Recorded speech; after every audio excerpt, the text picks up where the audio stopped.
This is Brandon Ivory, Crypto Talk. Out. This article popped up. Good evening, Evelyn. Crypto holders earning less than $50,000 are quitting work in droves. That is a lot in that statement. The vast majority of Americans earn less than $50,000. And they're quitting their jobs in droves. So I would tell you a little story, my journey. Hello, Hilda from Las Vegas. 24 years ago, this is around there, right? 1998, 23 years ago, 1998, December. So I entered network marketing. I was a senior at Morehouse College. And I was taught that if you want to have financial freedom in America, there's a couple of things you must do. That's go to school, get good grades, and get a good, safe, secure job, right?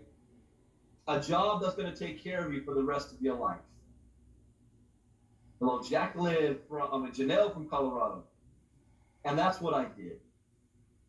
I graduated from college. I got a nice corporate job. But I was laid off not once, but twice. I was laid off. And if you've ever been laid off, you know exactly how that feels. And if you haven't, I guarantee you know somebody who has. And chances are you're working the same job, hours and hours and hours, without getting any bonus, raise on your job. You're going to work 40 hours a week, maybe 60 hours a week for 40 years of your life, only to retire broke, depending on family, government, and friends by the age of 65. No more 401k, no more Social Security, no more life savings. Your house is a liability and not an asset because most people don't even own the home they live in. If you're renting or you're paying a mortgage, you don't own the home. The bank does or somebody else does. You just live in it. Most people don't have $1,000 in their savings account. Most people cannot afford a $400 emergency if it were to happen to them right now without going into debt. Most Americans are living in a debt society. Make $30,000 a year and driving in a $60,000 car because you're paying a monthly on it. This is the American life. This is reality. And how many of you are tired of that reality? How many of you on a Monday morning are like how I used to be? Wake up before the sun comes up, driving off to rush hour traffic, to a job we don't like, to work with people we can't stand, to eat lunch at 11 or 12 when we're hungry at 11, to ask for permission to go to the bathroom as if we're a child, to do this for 40 years of your life expecting a different result. That's called the rat race and insanity. Doing the same thing over and over and over again, yet expecting a different result. So what do? We play the lottery. Lottery gets to 100 million, 200 million, and we wish and we dream that if we hit the lottery, we can quit our jobs and have freedom. And have freedom. Do you understand there's a difference between freedom and luxury? Not too many people can understand that difference. There's a difference between freedom and luxury. See, when as Americans, we think of luxury as having a nice house, having 2 cars, being able to have nice furniture, stunt on your neighbors, take that vacation, the finer things in life, even if that means you're broke getting it. That's not freedom, because then to maintain those luxuries, you're a slave to a job that can provide you those luxuries. And you continue that cycle over and over and over again. Freedom doesn't require luxuries. Freedom is when you don't have to answer to anybody but your maker and your spouse. That's it. Where you can come and go when you please. You can wake up when you're finished sleeping. Do you know there was a documentary on some villages in Africa? And to the American standard, we would think that they were poor. No running water, no electricity. And they found that the people of this village were one of the happiest group of people on the planet Earth. They had the lowest diabetes, lowest heart attack rates, lowest illness rates, no anxiety. They were happy. They were free. They just didn't have the luxuries that we have, that we're slaves to. But they were free because they answered to nobody. They have their own ecosystem, their own way of life, harmonious with the land. They had peace.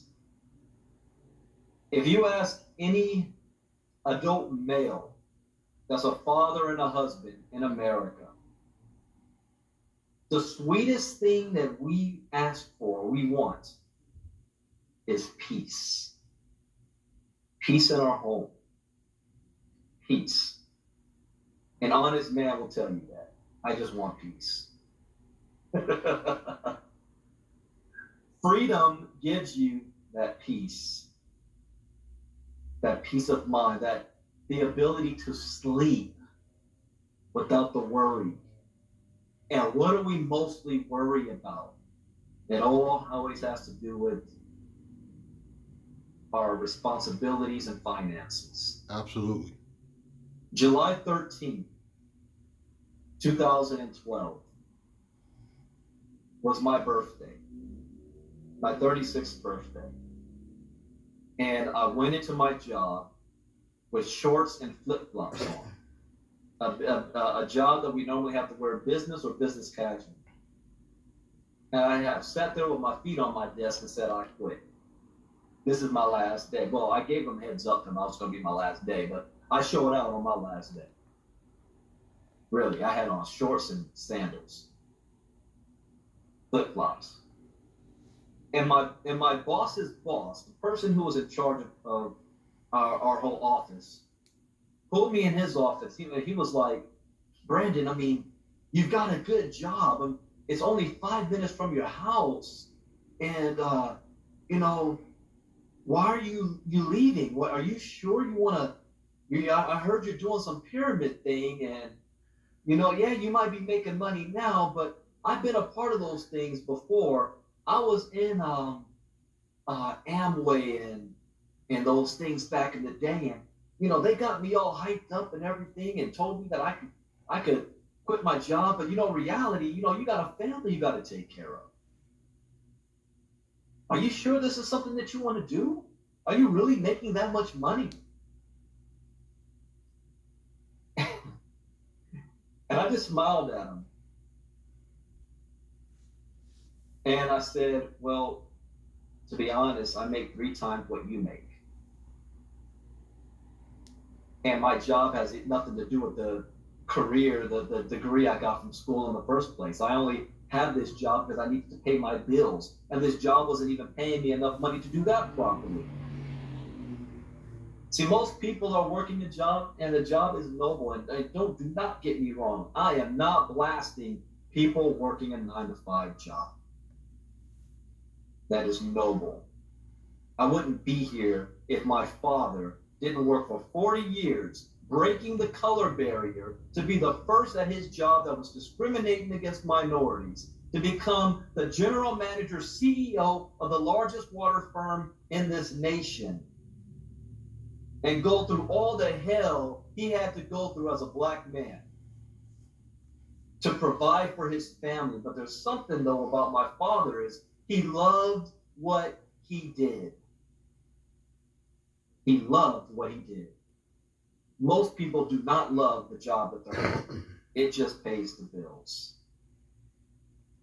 It pays the bills. And we would rather be somewhere else. If your bills were still getting paid, you'd be out, ask somebody, if all of your bills were paid, would you still go to your job?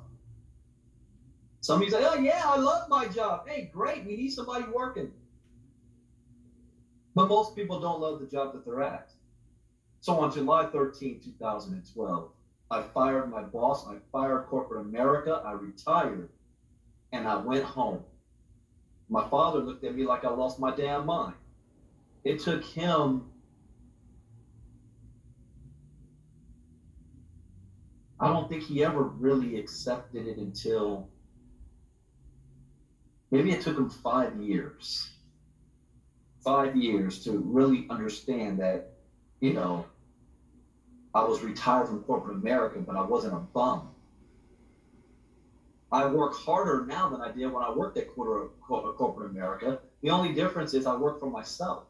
I answer to myself, and I don't even realize I'm working because it's part of my life. It's fun to me. I love what I do. I enjoy what I do. I just get paid doing it. I don't normally do this. Links below, I guys. made $26,000 this week. World Crypto Life. Working maybe 7 hours total. I don't say that to impress, but impress upon you when you find something that you're passionate about, that can excite you, that you can get paid a lot of money for doing. You enjoy what you do. You don't realize you're working. You're having fun, and the more you do it, the more money you make. So, those of you who came on late, you kind of missed my lead up to all of this. So at any time, you can go back and watch from the beginning. But that was before crypto. I walked off my job. Bitcoin and crypto, I saw something much bigger. With Bitcoin and crypto, I saw the ability to have freedom and luxury. Okay, you see that? Because I showed you the difference between luxury and freedom. Freedom, the ability to wake up when you finish sleeping and come and go where you please, to live the flip-flop lifestyle, to take a vacation and decide you want to stay somewhere for a month before you come back home. Freedom, where you don't have to be back on your job Monday morning. The only time most Americans are free is at Friday at 5 p.m. And the government really doesn't care what you do because they know exactly where you're going to be at 8 a.m. on Monday. And you have limited resources to do anything between Friday and Sunday. So they say, oh yeah, you go run free. But when we ring that bell on Monday morning, you're going to be right back in your cubicles. We'll let you run free for a couple days. They're not worried about that. But what if you could run away for a year, a month, 6 months? Freedom. What if you can do it and be able to buy anything that you want at the same time? Never look at the price in the grocery store. And there was a time I had luxury and not freedom. There's a lot of people that have money, but they're not free. But we're able to walk into a store and say, I want this, I want this, I want this, I want that, and never ask what the price is. You get it because you want it. One thing I also learned, when you go onto the other side of money, I learned that people who think about money the most are the brokest people on the planet. What do you mean? How do you think? Rich people aren't thinking about money. Wealthy people aren't thinking about, I need to make more money today. Wealthy people are thinking about lifestyle. They're thinking about what they want. They understand that money is nothing but a resource. It's a tool that they use to get and do what they want. Broke people think of money completely differently. See, we're thinking of, I got to pay bills by the end of the week. I got to pay that doctor's note. I got to pay my credit card. I got to be able to send my kids to school. I got to pay for the wedding. How am I going to do that? How am I going to get food next week? Have you ever gone a whole week and only had $20 for the whole week for groceries? I have. We are constantly thinking about money, but our thought process on money is not positive, it is negative. I got to slow down because that's going to lead into a completely different training about the law of attraction. That broke people are actually attracting. This is controversial for those who don't understand it, but this is the truth. Broke people are constantly attracting more brokenness to them because every time they think of money, they're thinking of it in negative. But more than just thinking about it in negative, it's how they feel. They are broadcasting and vibrating a negative, bad feeling about money. So money becomes a bad word, something we don't talk about in the households and kids. Money don't grow on trees, It's always a bad, negative feeling. And that vibration that we're putting out, we're attracting it right back to us. Well, whereas wealthy people and rich people don't have a bad feeling when they speak on money. They don't speak on money, they speak on life. And they're excited and they're positive about it. And the universe attracts that to them, which means you need resources to make it happen, which means you're attracting money as a resource to make your dreams a reality of what you want.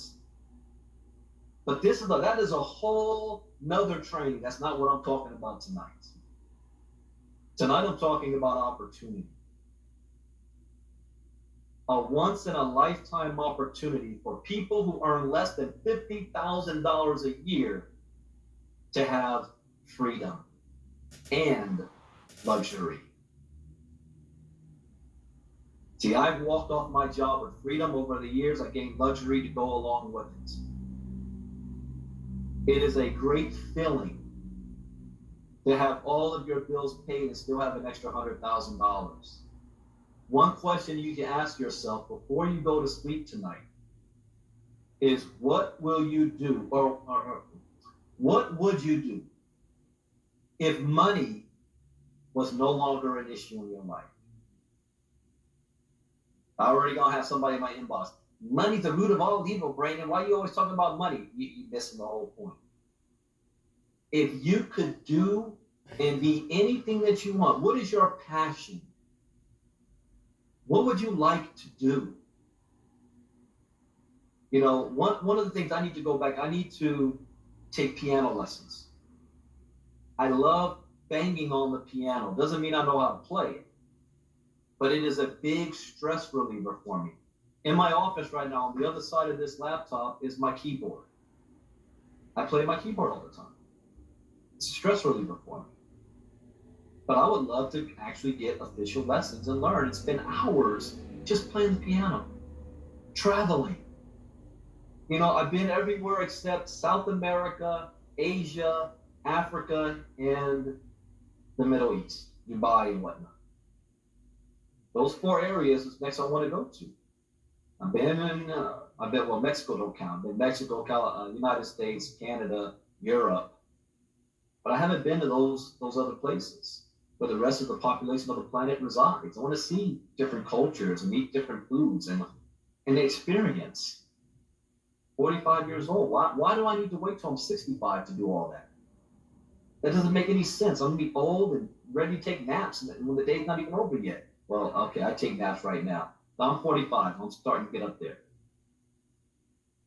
But you don't have to wait for all that to happen. You can manifest that now. And if you've ever had that dream, I'm here to tell you how it's a reality. Provis Lofties, who's on here right now, just did it. Just did it.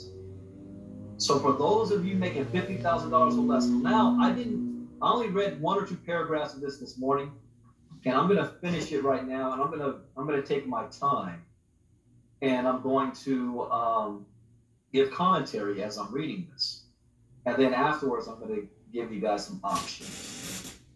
Neil, you've been playing the keyboard for 55 years, yeah, but you actually know how to play. Mine is for an audience of 1, me. or my own brain. So crypto holders earning less than $50,000 are quitting work in droves. The poorest workers are quitting work thanks to crypto gains during this bull run. So is it possible? I shared all of that with you before I got to this, as I was telling my cousin earlier today. What Jim Rohn says. We have enough proof and evidence to know that it is possible to live and manifest an extraordinary life. It's no longer just a dream. It's no longer just a hope. But we've seen it in reality through the eyes of others. It is possible because we now have proof and evidence. I am evidence of it. Provis Loftis just posted yesterday. He walked off his job. Why? Because he learned how to maneuver in the financial space with cryptos and leverage his money. Learned a skill set. And this is a skill set that anybody can do. I don't care who you are. I don't care how old you are or how young you are, man, woman, or child. There's no glass ceiling. Skin color doesn't matter. Your religious belief doesn't matter. The language you speak doesn't matter. Your education doesn't matter. All you need is a cell phone, access to the internet, and a willingness to learn. If you're hungry enough, how bad do you want it? And I said that before, and somebody challenged me and said, Brandon, you don't understand. I want it bad, and I work hard. I work hard every day of my life. I'm busting my butt. And I told him, I said, yeah, you know, the hardest working people in America are the brokest. It's not about you working hard. It's about you working smart. Smart. Where are you putting your effort? Where are you putting your energy? What results is it yielding you? Working smart. So let's get into this. The poorest workers are quitting work thanks to crypto gains. Research by Consumer Intelligence from Civic Science reveals low-paid workers are quitting their jobs as a result of their crypto profits. Now, I want to qualify something here.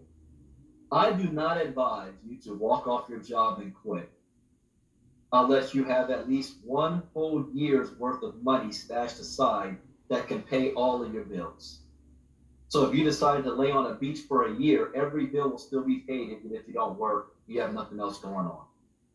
Because there are some things that can happen outside of our control and you don't want to get yourself caught. So plan for it, you know, don't be reckless.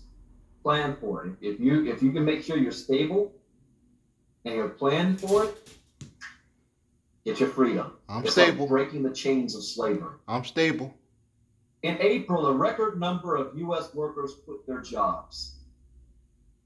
This trend has continued in the subsequent months, leading to what the economist calls the Great Resignation. That is something. And in our lifetimes, we've experienced so much. When I was born in 1976, and everything that's happened since then, no generation in history has seen change the way the last 45 years have done in such a random way. You know, even if you go back the last 100 years, the technological advancement that has taken place, humankind has never seen anything like this before. Now, we've already experienced the greatest recession since the Great Depression in 2008. Now we're looking at the Great Resignation. The pandemic has changed how people think about life and work based on the stats. So in other words, based on fact. And I know we live in a time where facts are subject to your belief. There's no such thing as shared facts anymore. Access to social media gives each person the ability to be their own investigator and your ability to challenge other known facts. There's an old saying, when the mind is right, facts don't matter.